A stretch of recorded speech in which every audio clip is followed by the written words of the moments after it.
Energy হেসেলে সবাইকে স্বাগত বন্ধুরা। আজকে নিয়ে চলে এসেছি একদম ইউনিক রেসিপি। আজকের রেসিপি হলো পটল ভাপা। কি করে পটল ভাপা করব সেটাই কিন্তু তোমাদেরকে ভিডিওতে করে দেখাবো। তোমরা কিন্তু স্কিপ না করে সম্পূর্ণ দেখতে থাকবে। চলো আজকের রেসিপিতে কি কি লাগছে সেটাই একবার দেখে নেওয়া যাক। এখানে নিয়ে নিয়েছি বেশ কিছুটা পরিমাণের পটল, আর নিয়ে নিয়েছি সর্ষের তেল, এক বাটি, ছোট্ট বাটির এক বাটি সর্ষে, মানে ধরো সর্ষেটা হবে 1.5 চামচ মতন হবে। আর নিয়ে নিয়েছি ছোটো বাটির 2 বাটি পোস্ত। পোস্তটা প্রায় 3 চামচের মতন হবে, কারণ সর্ষের থেকে আমি এখানে পোস্ত বেশি দিয়েছি। আর নিয়ে নিয়েছি একটু হলুদ গুঁড়ো, আর নিয়েছি কাজু বাদাম। তোমরা কিন্তু এখানে একটু নারকোল বাটাও ব্যবহার করতে পারো, তারটা দারুণ হবে, কিন্তু আমি এখানে নারকোল ব্যবহার করছি না। আর নুন চিনি স্বাদ মতন, আর নিয়েছি কিছুটা পরিমাণে কাঁচা লঙ্কা। চলো ভিডিওটি স্কিপ না করে দেখতে থাকো। বন্ধুরা দেখো, এই পটলগুলোকে ভালো করে ধুয়ে নিয়েছি। এইবার গায়ের খোসা ছাড়িয়ে মাঝখান থেকে 2 চালা করে নিতে হবে। সম্পূর্ণ কাটিং হয়ে গেছে।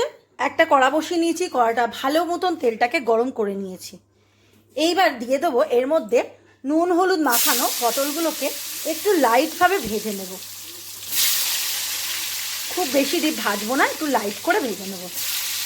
সমস্ত পটলগুলোকেই ভেজে নেব। পটলটা সম্পূর্ণ ভাজা হয়ে গেছে, খুব হালকা করে ভেজেছি কিন্তু। সম্পূর্ণ পটলগুলোকে একটা অন্য পাত্রে তুলে নিয়েছি। এইবার নিয়ে নেব মিক্সিং কন্টেনার নিয়ে নিয়েছি, দিয়ে দিলাম 3টি কাঁচা লঙ্কা, ছোটো বাটির 1 বাটি মানে 1.5 চামচ মতন সর্ষে, ছোটো বাটির 2 বাটি মতন পোস্ত, মানে 3 চামচ মতন পোস্ত হবে, এটাও পোস্ত দিয়ে দিলাম। আর কাজু বাদাম সামান্য, তোমরা এখানেই কিন্তু নারকোলটা ব্যবহার করে পেস্ট করে নিতে পারবে। আর দিয়ে দেবো একটু সামান্য নুন, কারণ সর্ষে আছে যেহেতু, সেই কারণে নুন আর কাঁচা লঙ্কাটা কিন্তু দিলে সর্ষেটা তিতো হবে না। এবার জল দিয়ে পেস্ট করে নেব। সর্ষে পোস্ত আর কাঁচা লঙ্কা দিয়ে বাটাটা সম্পূর্ণ কমপ্লিট হয়ে গেছে। এইবার পটলগুলোর সাথে মিক্সড করে নেব। একটা টিফিন বক্স নিয়ে নিয়েছি স্টিলের, তার মধ্যে পটলগুলো সমস্ত রেখে দিয়েছি। এবার এর মধ্যে দিয়ে দেবো একটু সামান্য হলুদ, কারণ যেহেতু নুন হলুদ দিয়ে পটলটা ভেজে নিয়েছি, নাহলে হলুদ গন্ধ হয়ে যেতে পারে। সামান্য হলুদ দিয়ে দিলাম। আর দিয়ে দিলাম সর্ষে পোস্ত আর কাঁচা লঙ্কা বাটা। দিয়ে দিলাম বেশ কিছুটা পরিমাণে সর্ষের তেল।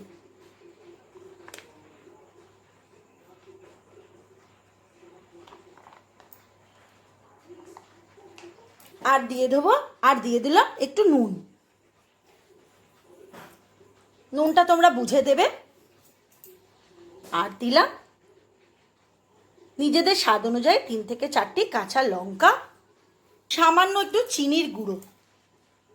এই সমস্ত উপকরণগুলো দিয়ে খুব ভালো করে পটলটার সাথে মাখিয়ে নিতে হবে। মাখিয়ে নিয়ে তারপরে ঢাকা দিয়ে গ্যাসেতে একটা কড়া বসিয়ে গরম জল দিয়ে টিফিন বক্সের মুখটা ভালো করে চাপা দিয়ে ভালো করে ভাপিয়ে নেব।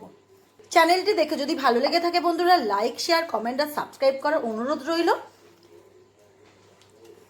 চলো এবারে ভাপিয়ে নেওয়া যাক।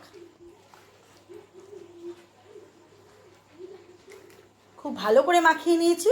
একটা কড়া বসিয়ে দিয়েছি, আর কড়ার মধ্যে গরম জল দিয়ে একটা স্ট্যান্ড বসিয়ে তার উপরে কিন্তু এই টিফিন বক্সটা ভাপাতে দিয়েছি। এটা প্রায় আধ ঘন্টা মতন কিন্তু আমি একটু ভাপিয়ে নেব, আর তার উপর দিয়ে একটা ঢাকা দিয়ে দেবো। বন্ধুরা পটল ভাপাটা কিন্তু আমার রেডি হয়ে গেছে। আমার কিন্তু আধ ঘন্টার একটু বেশি সময় লেগেছে, প্রায় 1.25 ঘন্টা মতো কিন্তু ভাপাতে টাইম লেগেছে। তো মাঝখানে একটু চেক করে নিতে হয়েছে যে সেদ্ধ হয়েছে কিনা। তারপরে কিন্তু আমি নিয়ে এসেছি একদম গরম গরম পটল ভাপার রেসিপি।